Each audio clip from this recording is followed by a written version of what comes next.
Assalamualaikum warahmatullahi wabarakatuh. Pertama-tama marilah kita panjatkan atas kehadirat Allah Subhanahu wa Ta'ala yang telah memberi kita nikmat dan keberkahan, serta sholawat bagi Nabi besar Nabi Muhammad SAW yang telah membawa kita dari zaman jahiliyah menuju zaman yang islami seperti hari ini. Dan perkenalkan, nama saya Anissa dengan NIM D1A1210005, jurusan Agribisnis. Video ini dibuat untuk memenuhi tugas mata kuliah Pancasila. Dalam video kali ini saya akan memaparkan pertemuan 9 dengan judul Konsep Pancasila sebagai Ideologi Negara. Yuk kita simak berikut penjelasannya. Istilah ideologi memiliki dua istilah. Yang pertama berasal dari kata idea yang artinya gagasan, konsep, pengertian dasar, cita-cita. Dan berasal dari istilah logos yang berarti ilmu. Ideologi secara etimologis artinya ilmu tentang ide-ide atau ajaran tentang pengertian dasar, dikutip dari buku Kellen 2013. Dalam Kamus Besar Bahasa Indonesia, ideologi didefinisikan sebagai kumpulan konsep bersistem yang dijadikan asas pendapat yang memberikan arah dan tujuan untuk keberlangsungan hidup.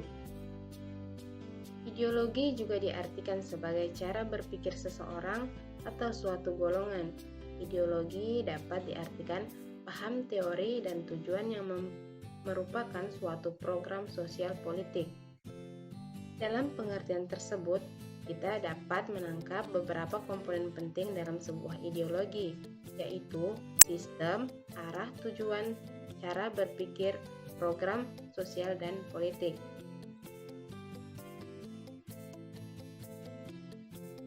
Berdasarkan sejarah ideologi, maka sejarah konsep ideologi dapat ditelusuri jauh sebelum istilah tersebut digunakan.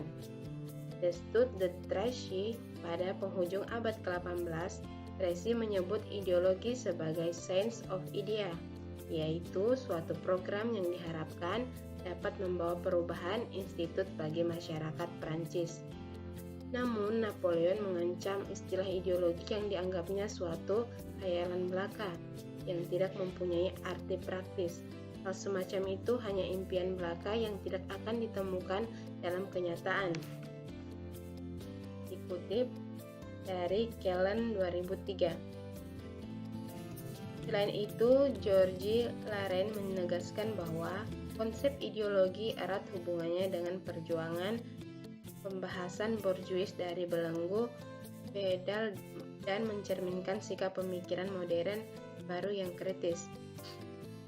Menurut Nicole Machiavelli merupakan pelopor yang membicarakan persoalan yang secara langsung berkaitan dengan fenomena ideologi. Machiavelli mengamati praktik politik para pangeran dan mengamati pula tingkah laku manusia dalam politik, meskipun ia tidak menggunakan istilah ideologi sama sekali. Ada 3 aspek dalam konsep ideologi yang dibahas Machiavelli, yaitu agama, kekuasaan, dan dominasi.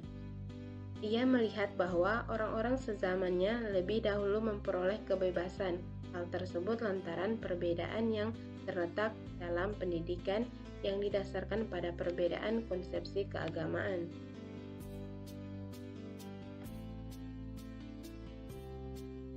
Nah, selanjutnya kita akan mengenal beberapa tokoh atau pemikir Indonesia yang mendefinisikan ideologi.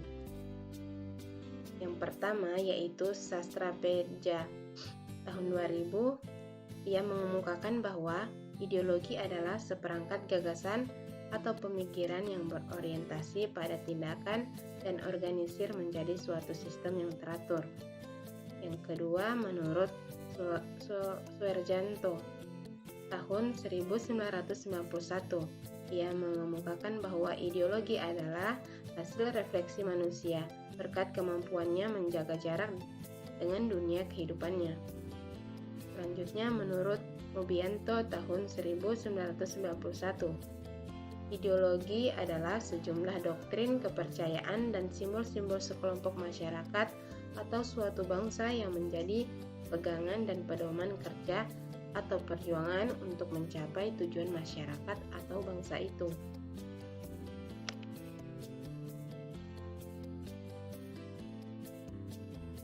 Untuk lebih memperdalam pemahaman kita, berikut ini beberapa corak ideologi.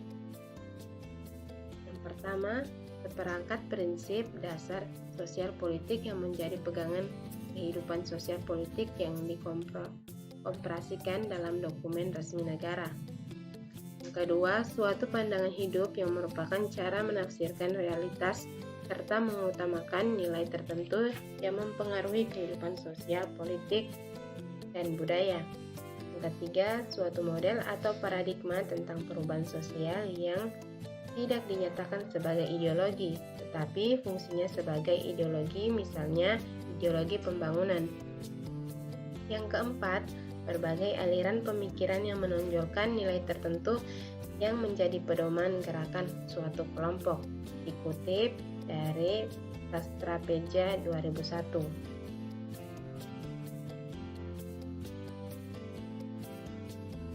Setelah memperoleh gambaran dan pemahaman tentang teori dan corak ideologi, maka kita perlu mengenali beberapa fungsi ideologi. Berikut beberapa fungsi ideologi, yaitu struktur kognitif, keseluruhan pengetahuan yang dapat menjadi landasan untuk memahami dan menafsirkan dunia serta kejadian-kejadian di lingkungan sekitarnya. Selanjutnya, orientasi dasar dengan membuka wawasan yang memberikan makna serta menunjukkan tujuan dalam kehidupan manusia. Norma-norma yang menjadi pedoman dan pegangan bagi seseorang untuk melangkah dan bertindak. Selanjutnya, bekal dan jalan bagi seseorang untuk menemukan identitasnya. Berikutnya, kekuatan yang mampu menyemangati dan mendorong seseorang untuk menjalankan kegiatan dan mencapai tujuan. Selanjutnya, pendidikan bagi seseorang atau masyarakat untuk memahami, menghayati, serta memolakan tingkat laku sesuai dengan orientasi dan norma-norma terkadang di dalamnya. Sekian pemaparannya, saya ucapkan terima kasih.